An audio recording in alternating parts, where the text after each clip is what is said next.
O fazendeiro solitário passava quando viu essa jovem caída na estrada com uma cobra prestes a atacar e deixou todos em lágrimas.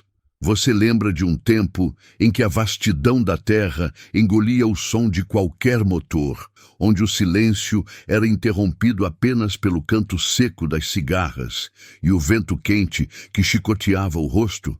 Naquele sertão, a vida media-se pelo sol, e a solidão era uma companheira constante, dura e fiel.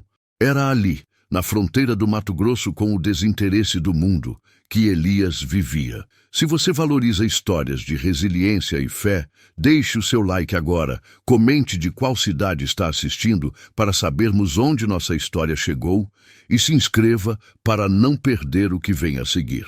Elias era um homem de meados de 40 anos, moldado pela escassez e pela força bruta do trabalho.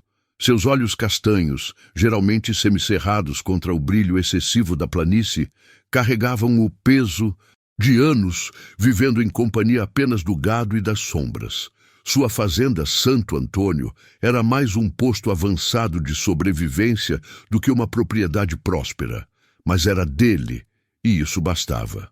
Naquele dia, ele estava em sua velha caminhonete D20, um tanque enferrujado que parecia parte da paisagem seca, a caminho da pequena cidade para buscar ração e consertar uma peça da bomba d'água. O cheiro de diesel e poeira misturava-se ao suor salgado em sua camisa de flanela desbotada. O sol do meio-dia era um martelo implacável. Elias, acostumado à monotonia da estrada de terra cheia de buracos e cascalho solto, guiava mais por instinto do que por visão consciente. Foi a cor que o fez reagir. Algo de um pálido quase irreal quebrou a paleta de marrons e ocre da paisagem. Ele diminuiu a velocidade, forçando os olhos. Não era um animal atropelado, nem um saco de lixo que o vento havia jogado. Era um corpo. Uma mulher jovem, curvada na sarjeta, o rosto coberto por uma mecha de cabelo escuro, a pele branca refletindo o sol impiedoso. Seu vestido era de um tecido leve, completamente inadequado para aquela terra, e estava sujo e rasgado na barra.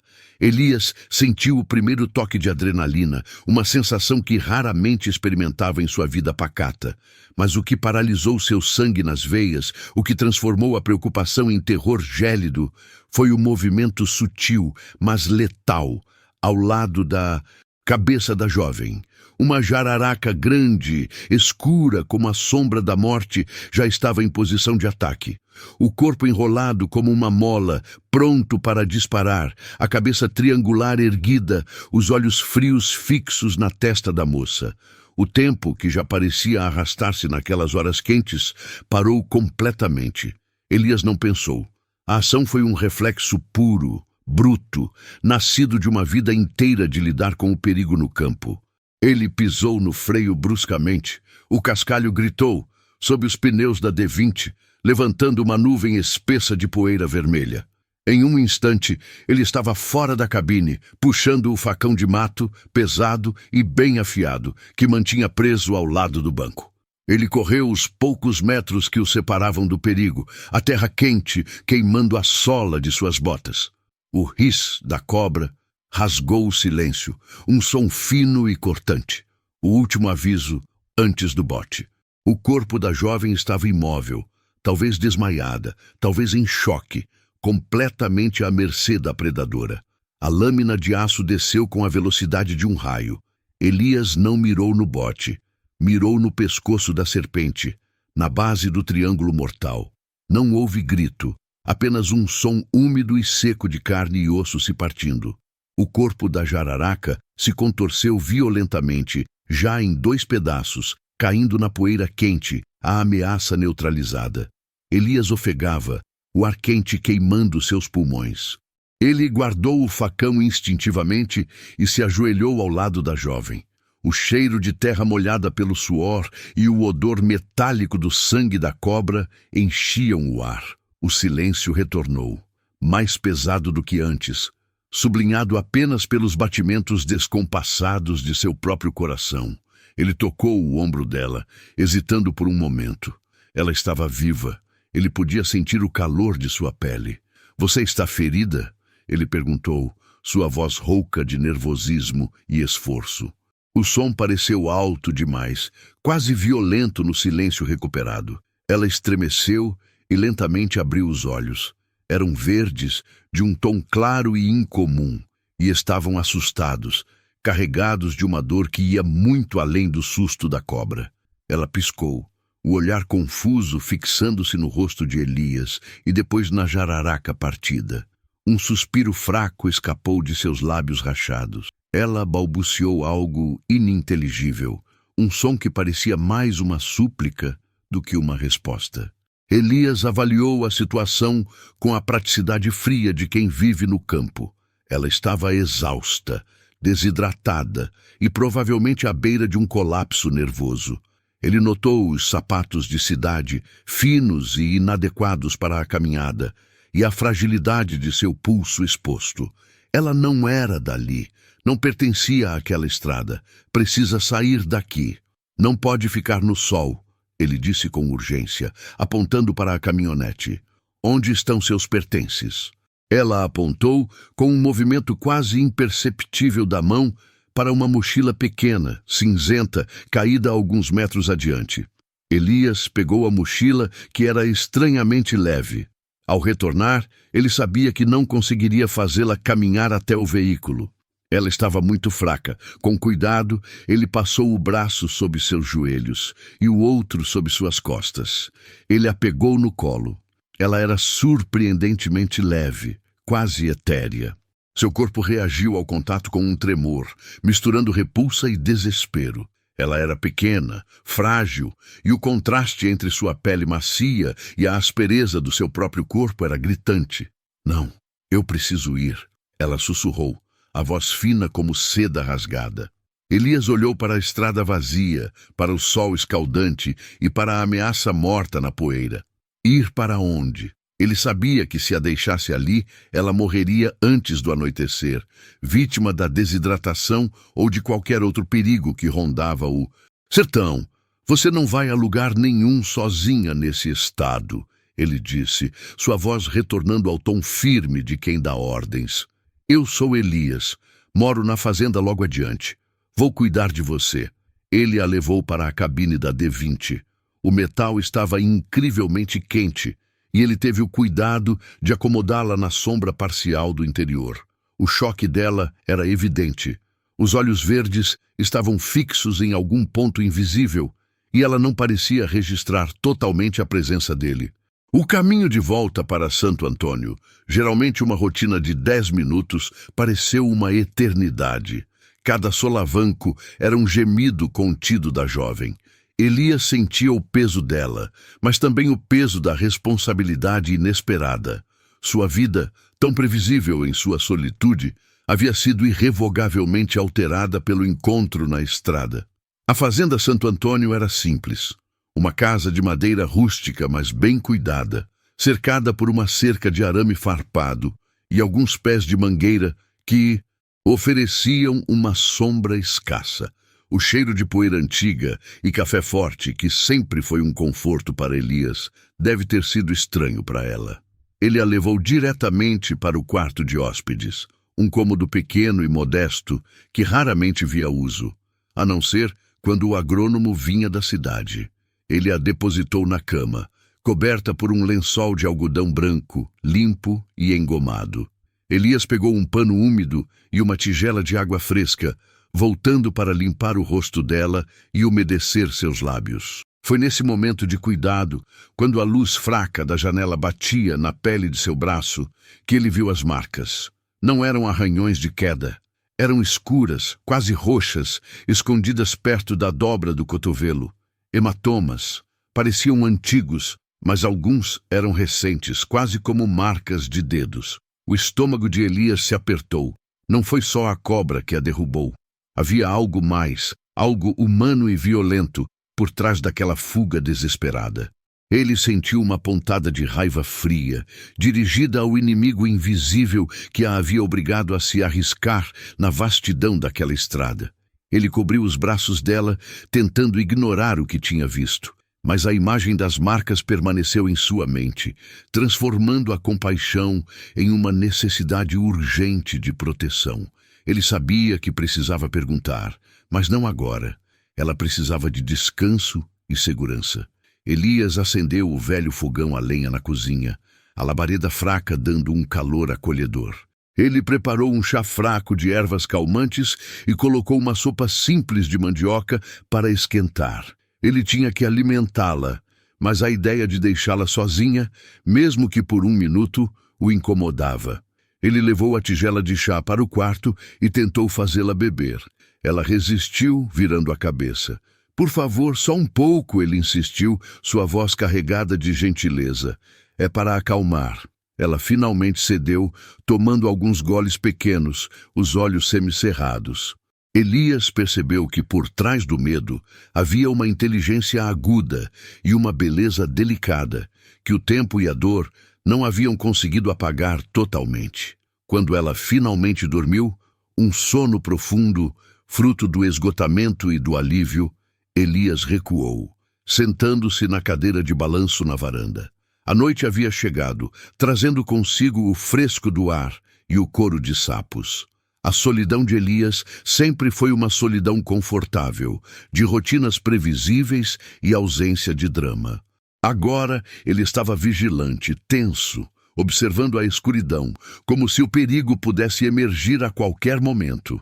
Ele olhou para a D20 parada no pátio, a mancha de óleo no chão, e pensou na vida daquela moça, interrompida, quebrada. Quem era ela? O que a estava fazendo correr, descalça e ferida por aquela terra cruel? Ela parecia ser alguém de posses, talvez da capital, longe da realidade brutal do sertão. Elias não tinha telefone fixo na fazenda, apenas um radiocomunicador que ele usava em emergências ou para falar com o vizinho mais próximo, 15 quilômetros dali. Chamar a polícia era uma possibilidade, mas ele temia a reação dela. As marcas em seu braço sugeriam que ela estava fugindo de algo que a tornava desconfiada das autoridades. Ele sentiu que, por enquanto, a única coisa que podia oferecer era o silêncio protetor de Santo Antônio. Ele se levantou e foi até o quarto, apenas para checar sua respiração. Ela dormia profundamente. Seu rosto, limpo e relaxado, parecia mais jovem e vulnerável. Ele se permitiu um momento para observá-la, a única presença humana que havia quebrado sua rotina em anos. A responsabilidade era imensa, mas curiosamente, essa interrupção na sua vida solitária trouxe consigo uma estranha sensação de propósito. Elias voltou para a varanda. O céu estava claro, pontilhado por milhões de estrelas, indiferentes ao drama humano que se desenrolava sob elas. Ele agarrou sua espingarda, a velha calibre 12, e a manteve ao seu lado. Ele não sabia de quem ela estava fugindo, mas estava pronto. A jovem estava sob sua proteção agora, e ele faria o que fosse preciso para garantir que o perigo não a alcançasse na paz temporária da fazenda Santo Antônio. Ele sabia que o confronto era inevitável, mas naquele momento, a única coisa que importava era o calor frágil da vida que ele havia salvado. Ele esperou, ouvindo o vento sussurrar segredos na escuridão. O sono era um luxo que ele não podia se dar. O fazendeiro solitário passava quando viu essa jovem caída na estrada com uma cobra prestes a atacar, e essa visão mudou a sua vida para sempre. Você lembra de um tempo em que a solidão era apenas um sinônimo de paz, e o silêncio era o único idioma que se falava? Elias vivia nesse tempo até que o destino, ou talvez a providência, o colocou diante de uma cena que exigiu dele mais do que a simples reação de um homem do campo. Ele esperava, a velha calibre 12 repousando pesadamente em suas coxas, enquanto o céu escuro finalmente dava lugar a uma linha tênue de luz cinzenta no horizonte leste.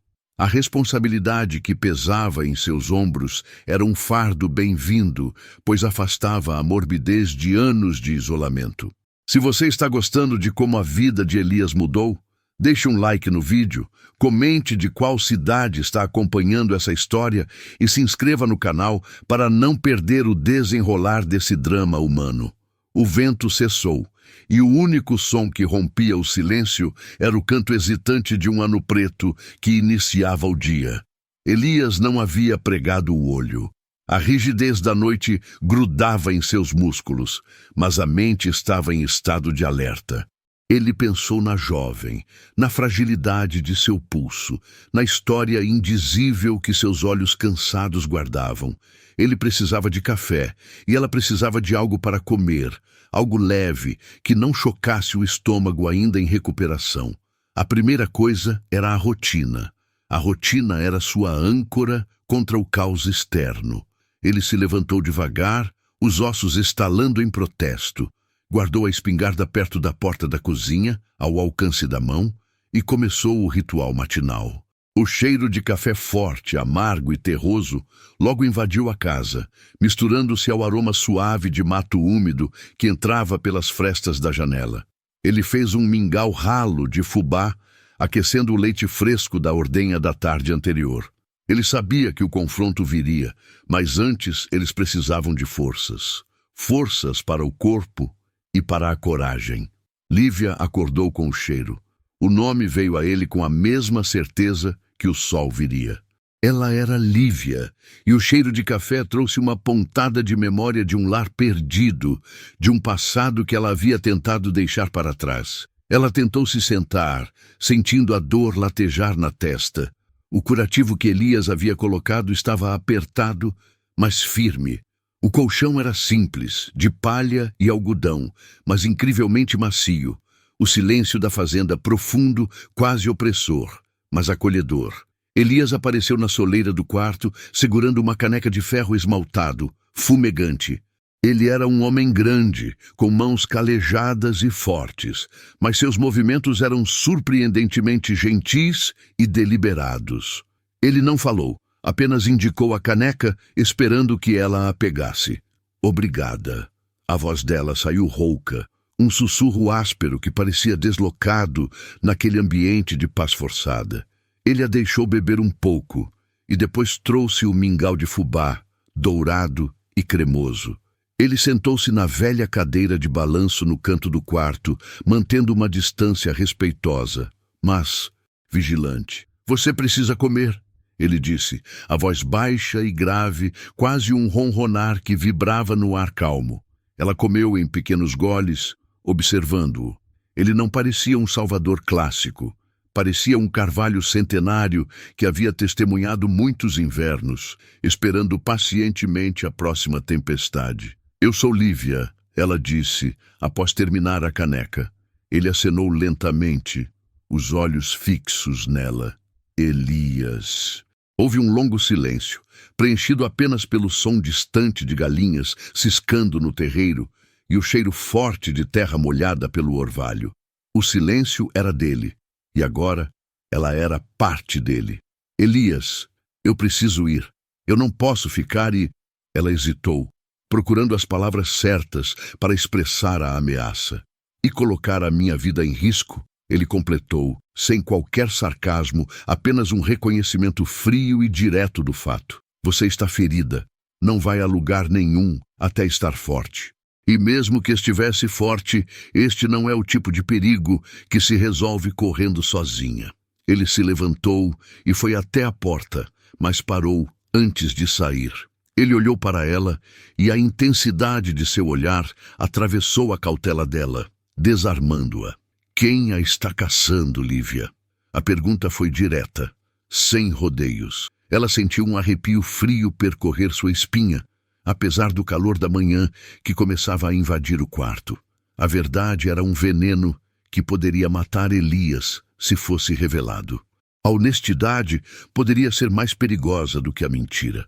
Não são caçadores de animais, ela respondeu, olhando para as próprias mãos que tremiam levemente. São homens ruins. Eles pensam que eu tenho algo que não tenho, algo que nunca possuí. Elias apertou os lábios. Ele viu o medo real em seus olhos, não o medo de um ladrão comum, mas o terror paralisante de quem enfrentou o mal organizado e com poder. E o que seria isso que eles pensam que você tem? É complicado. É sobre dinheiro, poder, pessoas que não aceitam perder. Eu estava no lugar errado, na hora errada.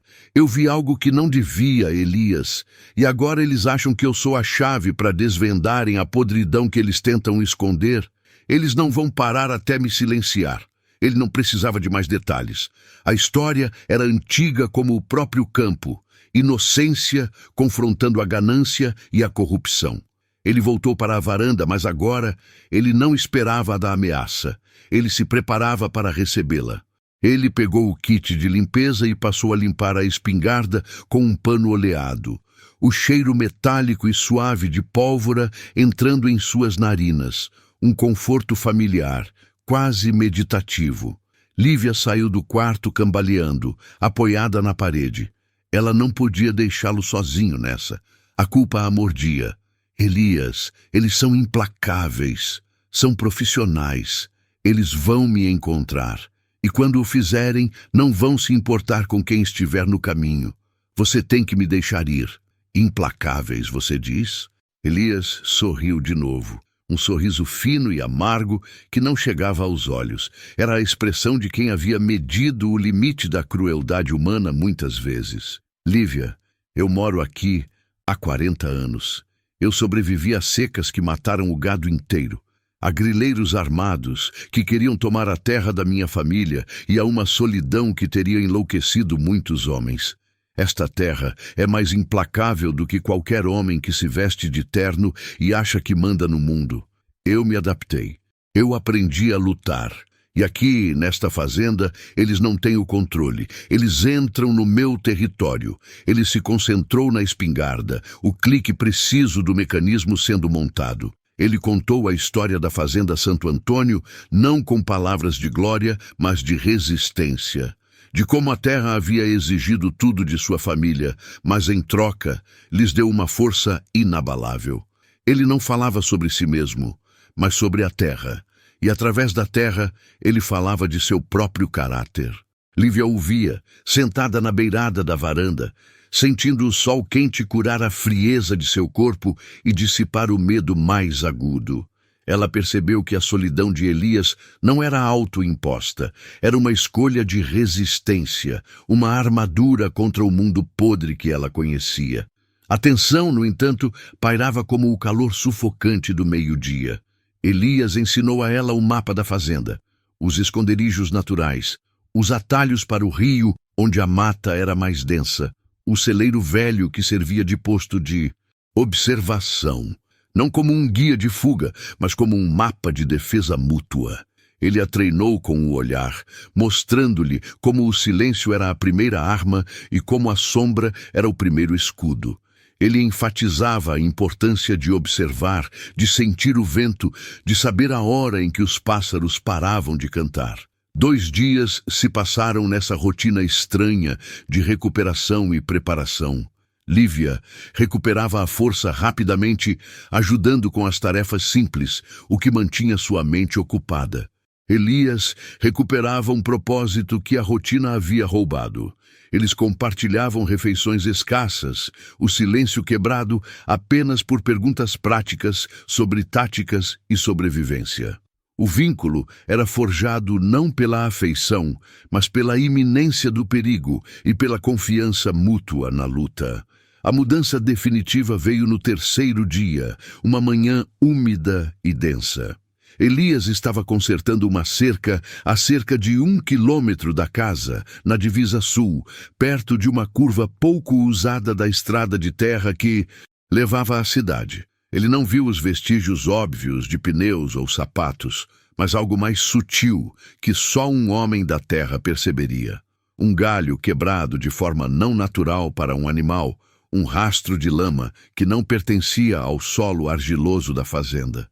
Alguém havia passado por ali, e não era um vizinho. Ele voltou para a casa em passos largos, o coração batendo pesado no peito, mas sem pânico. O silêncio da fazenda, antes um refúgio, agora parecia um tambor ensurdecedor que anunciava a chegada. Eles estão vindo. Ele disse entrando na cozinha, os olhos fixos nos de Lívia. Ela não precisou perguntar quem eram eles. O medo voltou, mas desta vez a sensação era de adrenalina, não de paralisia. Ela se levantou, a mão instintivamente tocando o ferimento na testa. Eu te avisei, Elias, você precisa me deixar ir. E eu avisei a eles que esta fazenda é minha. Ele pegou a espingarda e tirou mais cartuchos de uma caixa de metal enferrujada. O cheiro de chumbo era forte. Temos pouco tempo. Você vai para o porão, para o esconderijo que te mostrei. Leve a lanterna, a garrafa de água e o facão. Não importa o que aconteça, você não sai. Lívia hesitou, olhando para o rosto determinado dele. Ela viu a aceitação da luta, a calma fria do caçador, que se torna presa, mas que conhece o terreno melhor que ninguém. Ela não queria que ele lutasse sozinho por ela, mas sabia que não tinha escolha, exceto obedecer. Ele havia se tornado seu protetor, seu único ponto de ancoragem no caos. Ela correu para o alçapão do porão, no chão da despensa, enquanto Elias assumia seu posto. Ele não sentia medo, apenas a clareza fria da caça. Os caçadores estavam chegando, mas eles não sabiam que na fazenda Santo Antônio, o fazendeiro solitário era a verdadeira fera, esperando na escuridão que era sua aliada. Ele se escondeu atrás da velha mangueira, onde a sombra era densa e a visão do portão de entrada era perfeita. A espingarda estava carregada, o dedo no gatilho, pronto. O sol já estava alto e o calor do dia envolvia a fazenda em um manto pesado. Ele esperou, imóvel, misturando seu cheiro com o da terra e do mato. O confronto que ele havia evitado por anos estava finalmente chegando. Mas agora ele não estava sozinho em sua luta. Ele estava defendendo o último fragmento de valor humano que havia encontrado em sua vida. A quietude era apenas a pausa antes do rugido. O fazendeiro solitário passava quando viu essa jovem caída na estrada com uma cobra prestes a atacar. E agora ele precisava matar por ela, transformando sua paz em um campo de batalha sangrento e irrevogável. Você lembra de um tempo em que a solidão era a única companheira de Elias e a fazenda Santo Antônio, seu refúgio impenetrável. Agora, a presença frágil de Lívia, resgatada dos dentes da serpente e do mal dos homens, havia quebrado aquele silêncio e trazido o mundo de volta com toda a sua violência, obrigando-o a empunhar armas que ele havia jurado nunca mais usar. Ele sabia que muitos de vocês que nos assistem agora, talvez de longe, por favor deixem um like se estão gostando da coragem dele e comentem de qual cidade acompanham essa luta. Entendiam o peso dessa escolha. Era o preço da humanidade, um valor que ele pensou ter perdido. Não esqueçam de se inscrever para não perder o desenrolar dessa história terrível. O silêncio sob a mangueira velha era tão denso que quase sufocava. Elias, misturado à sombra grossa das folhas, conseguia sentir a terra quente através da sola de suas botas desgastadas. O cheiro de pólen e mato seco se misturava ao odor metálico da pólvora armazenada. Ele estava parado, o coração batendo lento e pesado, não com medo, mas com a precisão fria de uma máquina. Então, ele ouviu. Não era o som do vento nas árvores, nem o canto irregular das cigarras. Era o ruído áspero de pneus deslizando no cascalho solto da estrada principal. O som se aproximou, lento e deliberado, parando exatamente na altura do portão de madeira, que Elias havia deixado fechado de propósito. Ele apertou o rifle contra o ombro, o cano frio em contraste com o calor do dia. Eram 2 veículos, uma caminhonete velha e um utilitário. 4 homens desceram. Eles não usavam uniformes, mas havia uma uniformidade sombria em suas roupas escuras e desgastadas, e na maneira como se moviam, sem pressa, mas com uma eficiência brutal. Eram caçadores, acostumados a rastrear a presa, e Elias sabia que o líder deles, um homem corpulento com um chapéu de aba larga que projetava sombras sobre seus olhos pequenos e duros, era o mais perigoso. Eles arrombaram o cadeado do portão com um golpe rápido e seco de um pé de cabra. O som ecoou na quietude da fazenda, um sinal de invasão que quebrou a paz de anos. O líder apontou para o casebre principal, a voz baixa, mas carregada de ameaça. Ele disse: "A garota está aí. Se o velho reagir, ele morre. Rápido e limpo. Não queremos confusão." Elias sabia que não havia tempo para negociação. Ele estava defendendo mais do que a fazenda. Estava defendendo a vida que ele havia salvado. Ele puxou o gatilho, não mirando em cheio, mas na roda dianteira do utilitário, para garantir que não haveria fuga fácil. O tiro reverberou como um trovão. O pneu explodiu com um estalo forte, e os homens se dispersaram em reação imediata, suas mãos correndo para as armas escondidas sob os casacos. Lá embaixo, na escuridão úmida e terrosa do porão, Lívia se encolheu. O som do tiro era abafado pela grossa camada de terra e cimento, mas era inconfundível. O ar cheirava a mofo e a batatas velhas. Ela fechou os olhos, apertando a garganta para conter o grito. A culpa a atingiu como um golpe físico. Ele estava lá fora, sozinho, lutando por ela. Seu cérebro repassava a imagem de Elias, o rosto calmo, as mãos fortes, a determinação silenciosa que o fazia parecer inquebrável. Ela se lembrou de como ele havia olhado para a cobra e depois para ela. A mesma frieza, a mesma aceitação da necessidade de proteger. Ele não era um assassino, mas havia se transformado em tudo para que ela pudesse viver. Lá fora, Elias aproveitou a confusão inicial. O homem corpulento gritou ordens, enquanto os outros dois tentavam se proteger atrás dos carros. Elias disparou novamente, atingindo o motor da caminhonete. Agora eles estavam presos ali, sem veículos em funcionamento. A luta seria mano a mano, e na fazenda Santo Antônio, Elias tinha todas as vantagens. Ele conhecia cada arbusto, cada inclinação do terreno. Um dos homens, mais jovem e imprudente, tentou flanquear pela lateral da cerca, movendo-se em direção à casa. Elias não podia permitir que ele chegasse à porta e descobrisse Lívia.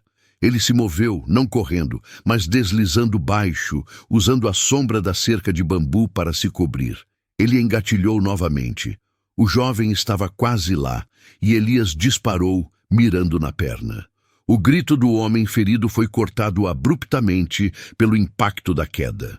O líder compreendeu a situação rapidamente. Ele não estava lidando com um fazendeiro assustado, mas com alguém treinado. Ele gritou, a voz rouca de ódio: "Sai daí, seu maldito! Eu sei que você está aí. A garota não vale a pena."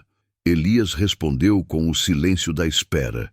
Ele precisava que eles se aproximassem da casa, para que a distância diminuísse e o confronto fosse inevitavelmente decisivo. Ele sentia o suor escorrendo pelas têmporas, mas sua respiração permanecia lenta e controlada. Ele era o predador em seu próprio território. Lívia ouviu o grito. O som de dor era visceral, real. Ela estremeceu. Ela não podia apenas esperar. Ela se levantou no porão escuro, batendo a cabeça no teto baixo. Ela precisava fazer algo, qualquer coisa, para ajudar Elias. Ela pegou a pá velha de jardim que estava encostada na parede. Se eles conseguissem passar por ele e descer até o porão, ela lutaria. Ela não seria um peso morto. O medo ainda estava lá, um nó frio no estômago. Mas ele estava sendo substituído por uma onda de resiliência desesperada, uma chama acesa pelo sacrifício de Elias. O líder dos invasores, percebendo que não teria sucesso com a força bruta, mudou de tática. Ele pegou uma garrafa de querosene que estava na caminhonete. Se ele não podia pegá-lo, ele o queimaria. O cheiro acre do líquido chegou até Elias antes mesmo que ele visse a ação. O fazendeiro compreendeu a ameaça. Eles iriam incendiar a casa onde Lívia estava escondida. O tempo da espera havia acabado. Elias saiu da sombra da mangueira, revelando-se. Ele era um alvo agora, mas ele era um alvo que devolvia o fogo. A luta pela dignidade e pela sobrevivência acabava de começar em um duelo mortal sob o sol escaldante do meio-dia. O fazendeiro solitário passava quando viu essa jovem caída na estrada com uma cobra prestes a atacar.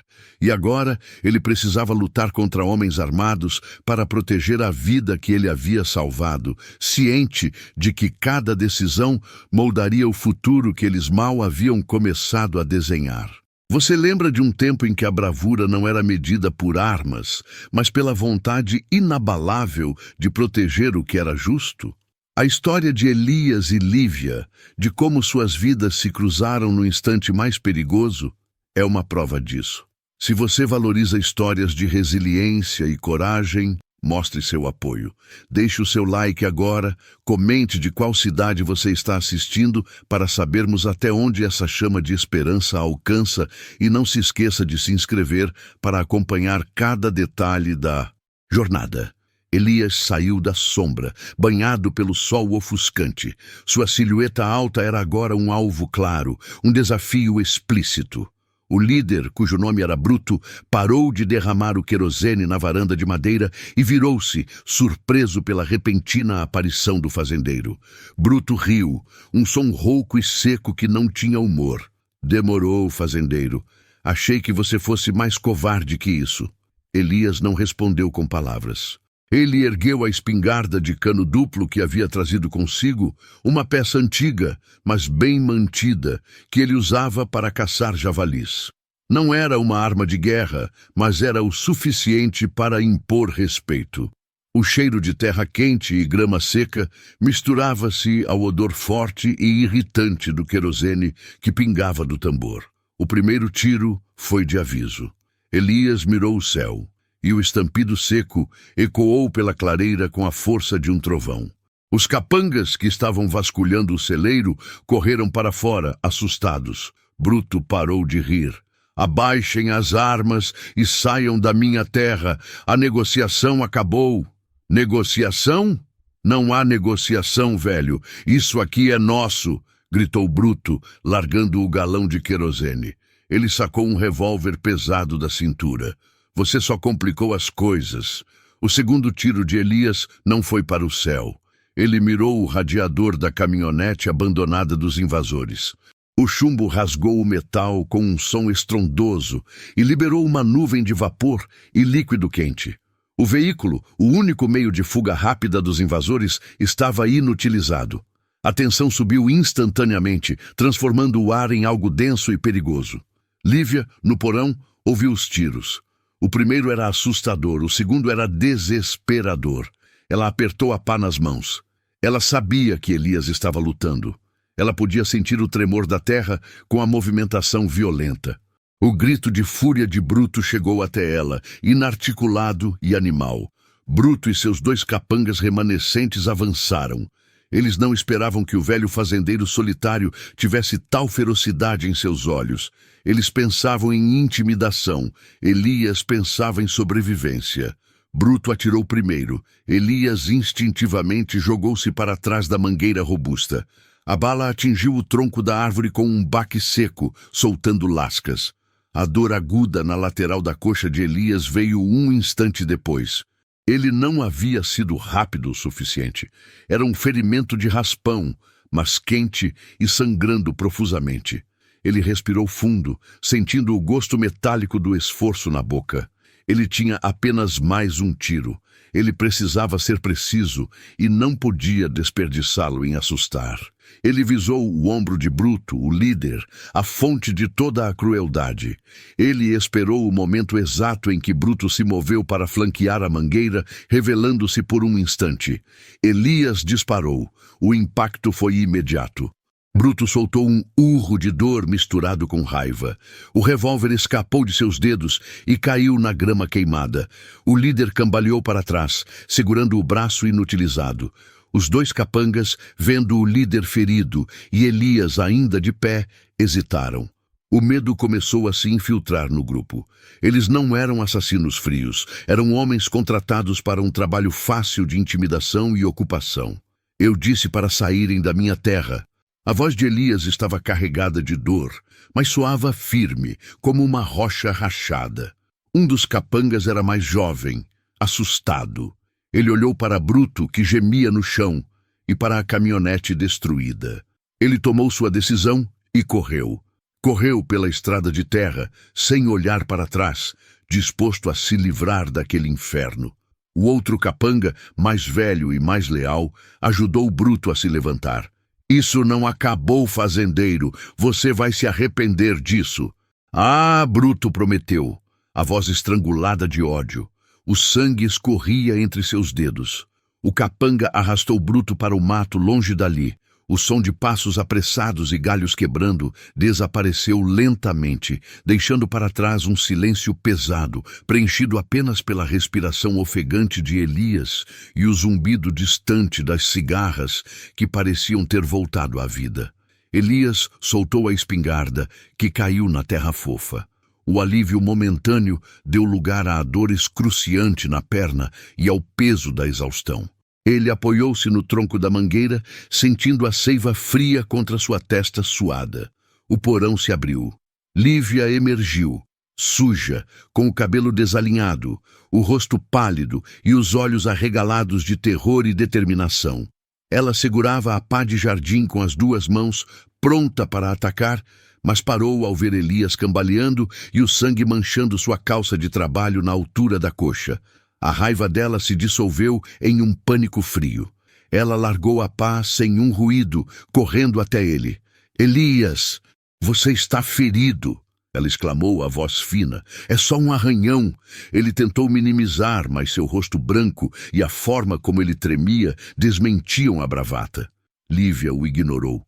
Ela o forçou a sentar-se na terra e rasgou a barra da camisa que vestia para improvisar um torniquete acima do ferimento, onde o sangue jorrava. A ferida não era profunda o suficiente para matá-lo, mas era feia e precisava ser limpa imediatamente. Por que você saiu? Eles iriam me queimar, ela perguntou, a voz embargada, enquanto fazia o nó apertado cortando a circulação superficial. Eu não podia deixar. Era a única forma de salvá-los e salvar a casa, disse Elias, fechando os olhos enquanto ela tratava o ferimento com uma precisão instintiva que ela nem sabia que possuía. Ele tossiu. O cheiro de querosene pairava sobre a varanda, lembrando-os da ameaça que eles haviam acabado de afastar. Lívia sentou-se ao lado dele na terra, o corpo tremendo, mas a mente agora voltada para a logística. A adrenalina de Elias estava diminuindo. Ele precisava de cuidados médicos e eles precisavam de um plano. A casa estava intacta, mas o pátio parecia uma zona de guerra. A caminhonete estava destruída, os destroços espalhados e a quietude que se seguiu à violência era mais ensurdecedora do que os tiros. Eles vão voltar, disse Lívia, olhando para a direção em que Bruto havia fugido, seu rosto duro. Elias acenou com a cabeça. Eles não são homens de recuar, não quando o dinheiro está envolvido. E agora é pessoal para aquele Bruto, ele observou Lívia. Ela não era mais a jovem aterrorizada que ele havia encontrado na estrada. A experiência no porão, ouvindo a violência do lado de fora, havia forjado algo novo nela, uma combatente. O medo ainda estava lá, mas estava misturado com uma determinação fria. Precisamos sair daqui, pelo menos por um tempo, sugeriu Lívia. Você precisa de um médico. Elias balançou a cabeça lentamente, observando a varanda de sua casa, o único refúgio que ele conhecia. Se sairmos, perdemos tudo. É isso que eles querem. Se eles voltarem e encontrarem a casa vazia, eles a tomarão, a destruirão. Eu não posso permitir isso. Então o que faremos? Ficar aqui sangrando esperando que eles voltem com mais homens? Ela argumentou, a voz subindo. Não! Disse Elias, olhando para ela, o olhar determinado, apesar da dor. Nós ficamos, mas não vamos ficar esperando. Nós vamos forçar a mão deles. Ele revelou o que havia descoberto na cidade. Ele contou sobre o coronel, sobre a máfia da terra e sobre a certeza de que a propriedade de seus pais estava sendo cobiçada há meses. Eles não apenas querem a terra. Eles querem o meu silêncio e o seu. Elias sussurrou, a dor falando. Você é a testemunha ocular deles, a prova de que eles são capazes de crimes piores que invasão. E eu Sou o obstáculo. A revelação pesou sobre Lívia. O que começou como um acidente, um simples ato de bondade, havia se transformado em uma conspiração perigosa. Ela não era apenas uma vítima de um atropelamento, ela era uma peça vital no jogo de poder deles. Se eles souberem que eu estou viva, eles terão certeza de que eu conto tudo o que vi, ela concluiu. Exatamente, e isso nos dá uma vantagem temporária. Eles não vão querer um escândalo, não agora. Eles querem a terra em silêncio.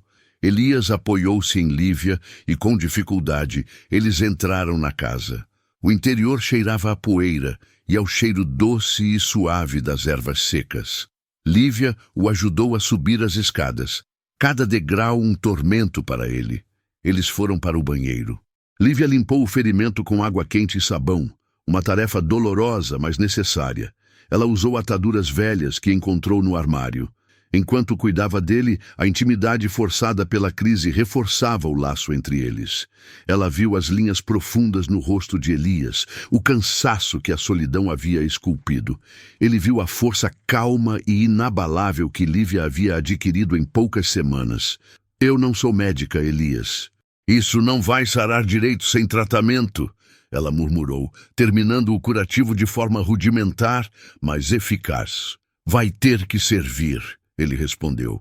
Agora precisamos pensar. Bruto e seus homens sabem onde estamos. Eles voltarão ao cair da noite ou amanhã cedo. Precisamos antecipar o próximo movimento.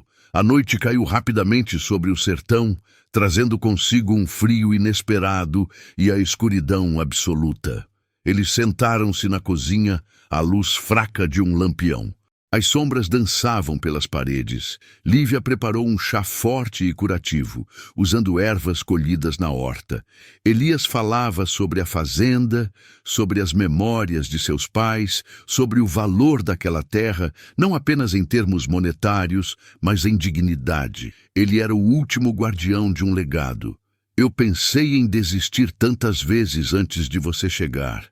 Eu estava cansado de lutar contra o tempo, contra a seca, contra a solidão.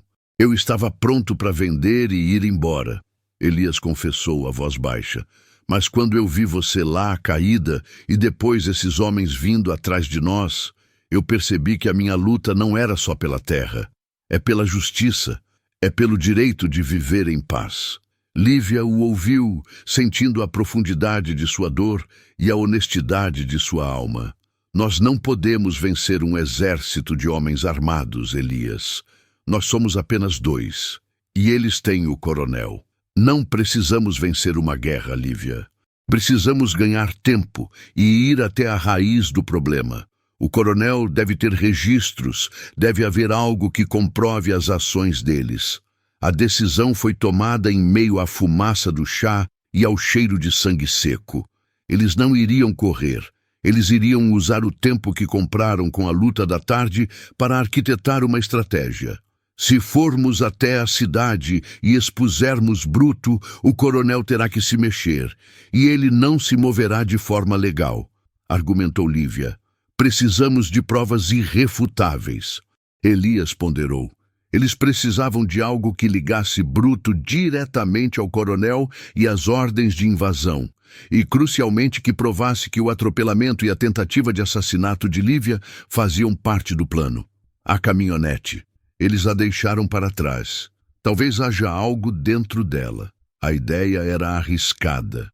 O veículo estava a poucos metros da casa, mas o silêncio da noite parecia amplificar qualquer ruído.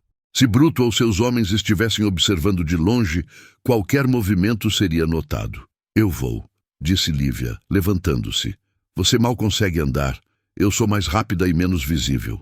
Elias tentou protestar, mas a determinação de Lívia era inquebrável. Ele entregou a ela um lampião apagado e um pequeno canivete, um símbolo da confiança mútua que havia se estabelecido entre eles. Tome cuidado. Se ouvir qualquer coisa, corra de volta. Não se arrisque por nada material. Lívia acenou com a cabeça. Ela deslizou para fora da casa, misturando-se à escuridão. O silêncio era opressor. Ela podia sentir o cheiro de óleo e metal quente da caminhonete destruída enquanto se aproximava. Ela sabia que aquele veículo, abandonado no meio do pátio, era a chave para a próxima etapa da batalha. A coragem que Elias havia despertado nela agora guiava seus passos. Ela estava determinada a encontrar a prova que os libertaria daquela sombra de violência. Ou morreria, tentando. Ela alcançou a porta do lado do passageiro, forçando-a a abrir com um rangido metálico que pareceu gritar na noite. Ela vasculhou o interior, sentindo o estofamento rasgado e a poeira. O interior estava desorganizado, mas não havia nada óbvio. Até que seus dedos encontraram uma pasta de couro, caída sob o banco, pesada e grossa. Lívia puxou a pasta. Seu coração batia forte no peito, ecoando nos ouvidos. Ela não acendeu o lampião. Ela correu de volta para a casa, segurando a pasta como se fosse ouro. Quando ela voltou para a luz fraca da cozinha, a expressão de Elias mudou de ansiedade para alívio. Lívia colocou a pasta sobre a mesa e abriu. Dentro havia documentos, registros de pagamento e, o mais crucial de tudo, um mapa da fazenda com marcações detalhadas e, na primeira página, um contrato de compra forçado, assinado por uma empresa de fachada ligada diretamente ao Coronel Ribeiro, datado de antes da chegada dos invasores. Mas o que realmente congelou Lívia foi uma anotação manuscrita na lateral do mapa. Um plano detalhado de evacuação. Se a garota for encontrada, eliminação imediata, sem testemunhas. Usar acidente como cobertura. A revelação foi fria e final. Não foi um acidente, não foi um erro. Foi uma tentativa deliberada de assassinato. Eles não estavam apenas lutando por uma terra. Estavam lutando para provar que a vida de Lívia tinha valor e que a justiça ainda existia. Naquele pedaço esquecido do sertão. Eles tinham a prova. A questão agora era o que fazer com ela enquanto a ameaça de Bruto e seus capangas pairava no ar da madrugada. O fazendeiro fez. O fazendeiro solitário passava quando viu essa jovem caída na estrada com uma cobra prestes a atacar e deixou todos em lágrimas, mas a verdadeira batalha só começaria quando ele descobrisse o plano de assassinato que se escondia sob a poeira daquela fazenda. Você lembra de um tempo em que a honra valia mais que o ouro e um simples ato de bondade poderia desatar uma tempestade? Lembram-se de Elias, o homem forjado na solidão do sertão, e Lívia, a jovem resgatada que carregava o peso de uma conspiração? Se esta história toca seu coração, demonstre seu apoio deixando o like, me dizendo de qual cidade você está acompanhando e, claro, se inscrevendo no canal para não perder a conclusão épica desta jornada. A revelação foi fria e final. Não foi um acidente, não foi um erro. Foi uma tentativa deliberada de assassinato. Eles não estavam apenas lutando por uma terra. Estavam lutando para provar que a vida de Lívia tinha valor e que a justiça ainda existia naquele pedaço esquecido do sertão. Eles tinham a prova. A questão agora era: o que fazer com ela enquanto a ameaça de Bruto e seus capangas pairava no ar da madrugada? Elias deslizou a palma áspera sobre o papel amassado onde a sentença de morte estava escrita. A fúria não era um calor explosivo, mas um frio calculista que descia pela espinha. Ele olhou para Lívia, cujos olhos inchados de lágrimas e medo agora brilhavam com uma determinação feroz. A luz fraca do lampião projetava sombras longas e dançantes na cozinha, transformando utensílios comuns em ferramentas de guerra. Eles não vão parar, ele disse, a voz baixa e rouca, sem emitir um som que pudesse viajar além das paredes de pau a pique. Se o coronel achou que podia te sumir da estrada uma vez, vai tentar de novo. Agora eles sabem que você tem algo que pertence a ele. Lívia, porém, balançou a cabeça apontando para o mapa. O dedo dela tremeu ao tocar a rota de fuga marcada. Não é só que eu tenho algo, Elias. É que eles achavam que estava tudo resolvido.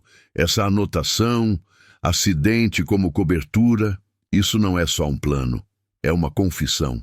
Se levarmos isso a quem puder ver, O coronel cai. Não pela terra, mas pela tentativa de homicídio. A madrugada avançava, trazendo o cheiro úmido do orvalho e com ele a certeza de que o tempo estava se esgotando. Elias sabia que Bruto não esperaria o sol nascer para verificar se o serviço tinha sido concluído. Ele estaria ali antes que o galo cantasse pela segunda vez. Eles precisavam de um plano que fosse rápido e final, que transformasse a prova em proteção. O que temos que fazer? Elias decidiu, fechando a pasta e segurando-a firme. É transformar este documento em uma arma que dispare de longe. Se o papel estiver aqui, ele é apenas papel. Se for para a cidade, ele é fogo. Lívia entendeu a urgência. Eles não podiam ir juntos. Elias era o escudo, a isca e a âncora que segurava a fazenda.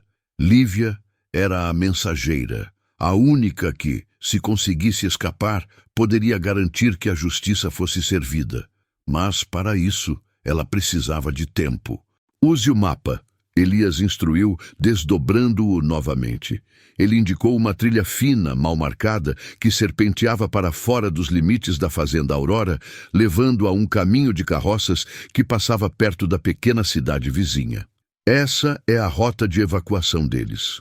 Ironicamente, será a sua rota de fuga. Eles nunca vão olhar por aí, porque é por onde eles fugiriam se a polícia chegasse.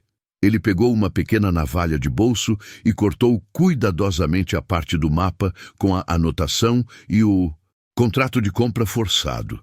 Ele dobrou os documentos em um lenço de linho e entregou a Lívia. O peso do futuro da fazenda e da vida dela estava agora em suas mãos. Se for preciso, jure que só vai entregar isso a um delegado federal ou a um repórter de jornal grande. Ninguém mais. Você entendeu? Ele exigiu, a seriedade pesando em cada sílaba. Lívia assentiu, o medo substituído por uma coragem fria e desesperada. Eu entendi. E você, Elias? O que vai fazer quando eles chegarem? Elias sorriu, um movimento tenso que não alcançou seus olhos. Ele pegou seu antigo rifle encostado no canto da parede. O cheiro de pólvora envelhecida pairava no ar. Eu vou ser o fazendeiro que eles vieram procurar. Vou dar tempo para a mensageira chegar ao destino. O tempo é a única coisa que não podemos comprar, mas que posso dar a você. Antes que o primeiro sinal de alvorecer rompesse a linha do horizonte, Lívia estava fora da cabana. Ela vestia roupas escuras e se movia como uma sombra entre a vegetação rasteira. Ela não olhou para trás. O lenço com os documentos estava firmemente amarrado ao redor do seu pulso, invisível sob a manga. Elias, por sua vez, preparou-se para a chegada. Ele não barricou a casa, ele a abriu, esperando por eles. Ele acendeu o lampião principal, deixando que sua luz ficasse visível através da névoa rasteira da manhã. Ele sentou-se na cadeira de balanço da varanda, o rifle apoiado em seu colo, exalando uma calma forçada, mas inabalável. Ele era o alvo, e ele estava pronto para ser atingido. O silêncio do sertão antes do sol era ensurdecedor, quebrado apenas pelo canto esporádico de um grilo ou o murmúrio distante do vento. Foi então que ele ouviu. Não o som de um motor, mas o ritmo abafado e constante de cascos de cavalo se aproximando lentamente. Eram 3, Bruto e 2 capangas. Eles surgiram da escuridão como espectros. Bruto, grande e imponente, vestindo couro e poeira, parou a cavalo a poucos metros da varanda. O cheiro de suor e medo, embora disfarçado pelo cheiro forte de tabaco de Bruto, flutuava no ar. Elias, Bruto chamou, a voz grave e sem pressa, como se estivesse apenas confirmando um pedido. O coronel manda lembranças, e ele disse que lamenta o mal-entendido com a garota. Elias não se levantou. Ele ajustou o rifle no colo sem apontar, apenas mostrando. O único mal-entendido aqui, Bruto, é que você acha que eu sou burro. Um dos capangas riu, mas Bruto levantou a mão, silenciando-o. Bruto desceu do cavalo caminhando com uma lentidão calculada. A garota? Bruto continuou cuspindo no chão. Ela fugiu. Ela tem algo que não é dela. É melhor você me entregar ela, ou o que ela pegou, e podemos resolver isso na paz. O coronel é generoso com aqueles que cooperam. "Oh, generoso", Elias repetiu. A ironia era uma lâmina afiada. Generoso como foi quando tentou matar uma menina indefesa na estrada e inventou um acidente.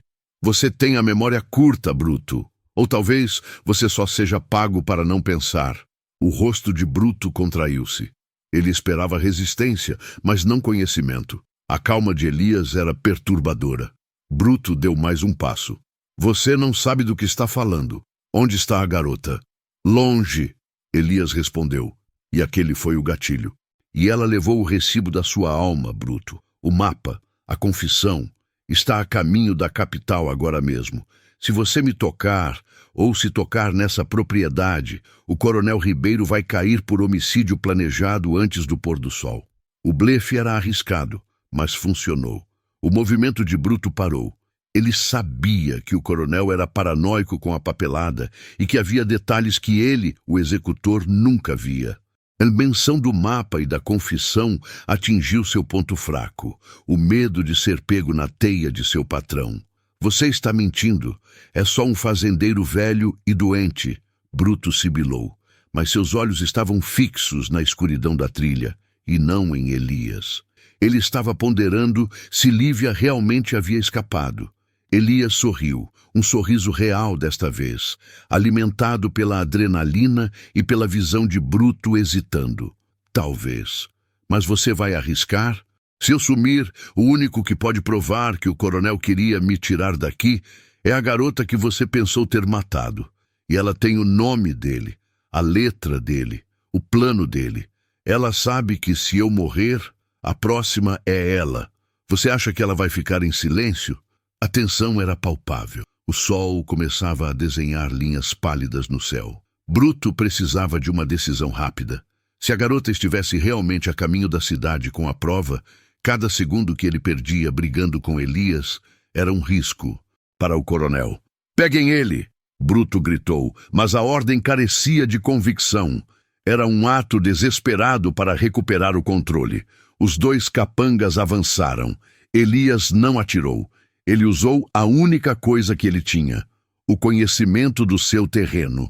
No momento em que os homens subiram os degraus da varanda, Elias puxou um fio de pesca quase invisível que ele havia amarrado entre os pilares. O primeiro capanga tropeçou, caindo de cara no chão de terra batida. O segundo capanga hesitou. Bruto avançou com um facão, a raiva substituindo o medo. Elias sabia que ele não poderia sobreviver a uma luta física direta, mas ele não precisava sobreviver. Ele precisava atrasar. Quando Bruto estava a meio metro de distância, Elias atirou, não em Bruto, mas no telhado do pequeno depósito de ferramentas ao lado da casa. O barulho foi ensurdecedor, ecoando pelo vale e, mais importante, agindo como um sinal de socorro no sertão silencioso. A distração funcionou por apenas um instante, mas foi o suficiente. Enquanto Bruto se encolhia brevemente, Elias rolou para fora da cadeira, desaparecendo sob a varanda. O capanga que havia caído se levantou, confuso e desorientado, procurando Elias. A luta se transformou em uma caçada brutal. Bruto não podia usar a arma por medo de atrair mais atenção, e o rifle de Elias estava agora inútil por falta de tempo para recarregar. Era a força bruta contra a esperteza do fazendeiro. Bruto chutou a cadeira de balanço e revistou a varanda. Elias, escondido na escuridão sob a casa, aguardava. Ele ouviu os passos pesados de Bruto. O cheiro de terra molhada e mofo era forte, mas ele segurou a respiração. Ele precisava de mais tempo para Lívia. Bruto se inclinou. Elias se lançou, usando a gravidade a seu favor, agarrando as botas de Bruto e puxando. Bruto caiu com um grito gutural, atingindo a cabeça no degrau de pedra. O facão escorregou da mão dele. O capanga que se recuperava correu, mas Elias já estava em pé, pegando o facão e correndo para a plantação de milho alta, desaparecendo na neblina matinal que pairava densa sobre as hastes verdes. Bruto se levantou, furioso e sangrando. "Ele fugiu! Atrás dele! Se ele sair dessa fazenda, estamos mortos!" A perseguição começou pela plantação de milho. O som de passos e o mato quebrando era o único som agora. Elias, com sua resistência desgastada, corria puramente pela vontade. Ele era lento, mas conhecia cada sulco, cada pedregulho. Ele corria não para sobreviver ao ataque, mas para garantir que o ruído, a confusão, durasse o suficiente para Lívia estar longe. Lívia, enquanto isso, corria desesperadamente pela trilha marcada no mapa, a pasta apertada. O sol finalmente rompeu o horizonte, tingindo o céu de um laranja profundo. Ela ouviu o tiro distante e soube que a luta tinha começado. O som a impulsionou. Ela corria por Elias. Ela corria por justiça. Ela finalmente chegou ao caminho de carroças. Estava vazio. Ela esperou, escondida atrás de um tronco seco, o coração batendo descontroladamente. Depois de 10 minutos agonizantes, ela viu a silhueta familiar de uma carroça de pão que se dirigia para a cidade. O motorista, um homem velho e conhecido de Elias, parou desconfiado. "Sou Lívia. Preciso ir à cidade. É urgente. Pelo Elias", ela ofegou. O homem viu o desespero e a poeira nela e assentiu sem perguntar. Ela subiu na traseira, escondendo-se sob uma lona. Na fazenda Aurora, Bruto e seus homens desistiram da perseguição na plantação. Elias os despistou temporariamente, mas estava ferido, escondido perto do pequeno riacho, a respiração ofegante. Bruto sabia que a verdadeira ameaça não estava ali, mas na estrada. Eles voltaram para os cavalos. A casa estava vazia, a varanda manchada de sangue. Ele conseguiu. A vadia fugiu. Bruto rosnou, a derrota e o pavor se misturando. Ele sabia que precisava voltar para o coronel e relatar o fracasso antes que a notícia chegasse de outra forma. Eles fugiram da fazenda tão rápido quanto chegaram, deixando Elias sozinho, ferido, mas vivo. As semanas que se seguiram foram lentas e dolorosas. A fuga de Lívia foi bem-sucedida.